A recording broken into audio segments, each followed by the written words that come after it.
उनकी पार्टी में कोई लोकतंत्र तो है नहीं। कोई अपने को मुख्यमंत्री घोषित कर ले, कोई अपने को प्रधानमंत्री घोषित कर ले, तो उनका काम है, उनकी पार्टी, अपनी पार्टी के मुखिया, मैं कुछ कह तो सकता नहीं हूं। देखिए, जो फतेहपुर की घटना हुई है दुखद है, इसमें कोई दो राय नहीं है, लेकिन आप ये जानते हो कि कोई भी अपराध करने के पहले ही सोच लेता है कि अब हमारा अपराध करने का अंजाम बुरा होगा, इसमें कोई दो राय नहीं। कानून की परिधि में उसे कठोर से कठोर सजा दी जाएगी, ये उत्तर प्रदेश में रहा है।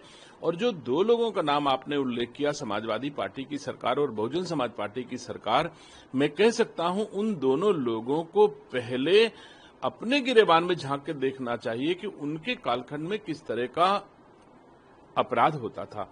आज उन दोनों सरकारों से बेहतर हमारा प्रशासन है, हमारी कानून व्यवस्था है, तो मैं कह सकता हूं और इसको जनता स्वीकार कर रही है।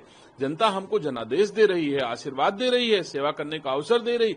इसका मतलब है कि हमारा लॉ एंड ऑर्डर सबसे बेहतर है और दुनिया के बहुत देशों ने हमारे लॉ एंड ऑर्डर की तारीफ की है।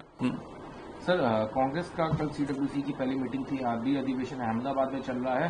सरदार पटेल को लेकर रिजोल्यूशन पारित किया गया है और कहा सरदार पटेल हमारे हैं, हम उनकी विचारधारा को आगे बढ़ाएंगे और जिस तरह से जो बीजेपी करती है उसका अगर हमको उससे लड़ना है तो हमको सरदार पटेल से इंस्पिरेशन लेना है और उनके पदचिन्ह पे चल के हमें सक्सेस पानी है। सरदार पटेल के बाद इतनी पीढ़ियों ने देश में राज कर लिया गांधी खानदान की, अब पछताने होत क्या चिड़िया चुग गई खेत। सरदार पटेल का उत्तरोत्तर अपमान गांधी परिवार की पीढ़ियां करती रहीं और आज कह रहे हैं कि सरदार पटेल से हम इंस्पायर हैं। कितना दुख होता है कि वो सरदार पटेल जिनको सर्वाधिक मत मिले थे कि इनको कांग्रेस का अध्यक्ष बनाया जाए, इनको भारत का प्रधानमंत्री बनाया जाए, और उनको दरकिनार किया गया। और तब से आज तक जब जब कांग्रेस सत्ता में थी, जब ताकत में थी, जब उनके प्रधानमंत्री और सुपर प्राइम मिनिस्टर होते थे, तब उनको पटेल की याद नहीं आई। अब जब जमीन पे आ गए, अर्श से फर्श से पहुंच गए, तो अब पटेल को याद कर रहे हैं।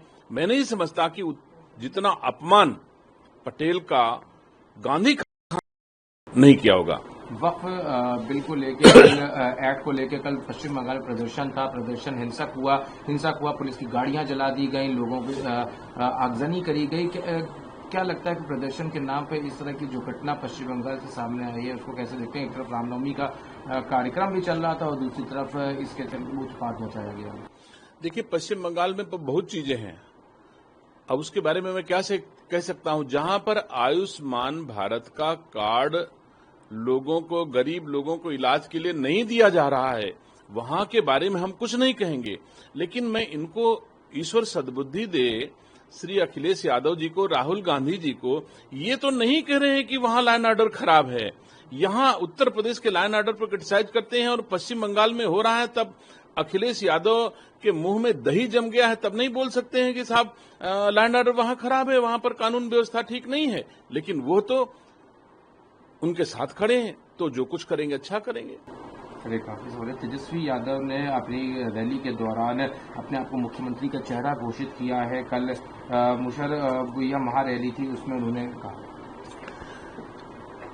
अब वो उनकी अपनी पार्टी है। देखो, सब पार्टी जो लोग हैं भारतीय जनता पार्टी के इतर सब परिवार के लोग अपनी पार्टी के स्वामी हैं। उनकी पार्टी में कोई लोकतंत्र तो है नहीं। कोई अपने को मुख्यमंत्री घोषित कर ले, कोई अपने को प्रधानमंत्री घोषित कर ले, तो उनका काम है, उनकी पार्टी, अपनी पार्टी के मुखिया, मैं कुछ कह तो सकता नहीं हूं। न्यूज नेशन अब व्हाट्सएप पर खबरों की ताजा अपडेट के लिए न्यूज नेशन के इस QR कोड को स्कैन करें।